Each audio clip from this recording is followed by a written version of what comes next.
এক যুবকের মা নাই, শুধু বাবা আছে। দেখতে এত সুন্দর, কেউ যদি একবার তাকায় তার দিকে আর একবার তাকাইতে হয়, এত সুন্দর সুঠাম দেহের অধিকারী। মানুষ বলতো যে তুমি কোন বাবার সন্তান, তোমার আব্বা না জানি আরো কত সুন্দর। এই যুবকের চরিত্র হলো বাবার বড় ভক্ত। মা দুনিয়া থেকে বিদায় হয়ে গেছে, যুবক সিদ্ধান্ত নিছে বাবার খেদমত করা লাগবে। এজন্য যুবক নিজের হাতে বাবারে গোসল করায় দেয়, নিজের হাতে কাপড় পরিষ্কার করে জাইতুনের তেল শরীরের ভিতরে লাগায়া দেয়।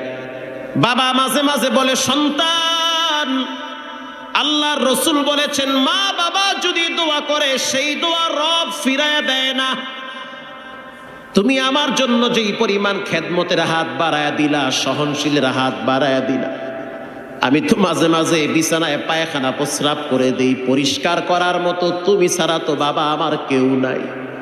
তুমি এক যুবক সন্তান, চাইলে বিবাহ করে আলাদা বউ নিয়ে দূরে থাকতে পারো, কিন্তু না না, সেটা না কইরা তুমি নিজের হাতে আমার পায়খানা প্রস্রাবের লুঙ্গি অথবা পায়জামা পরিষ্কার করো। সন্তান, আমি আল্লাহর দরবারে দোয়া করব, বলো তুমি কি চাও। আল্লাহু আকবার। এবার যুবক বলতে আছে, আব্বা, নশ্বর পৃথিবীর কিচ্ছু চাই না, চাকচিক্য দুনিয়া থাকবে না। গত সপ্তাহে তো একজন মন্ত্রীর সন্তান মারা গেল, গত বছরও তো একজন মন্ত্রীর ছেলে কক্সবাজার রোডে গাড়ি অ্যাক্সিডেন্টে মারা গেছে আমার সামনে।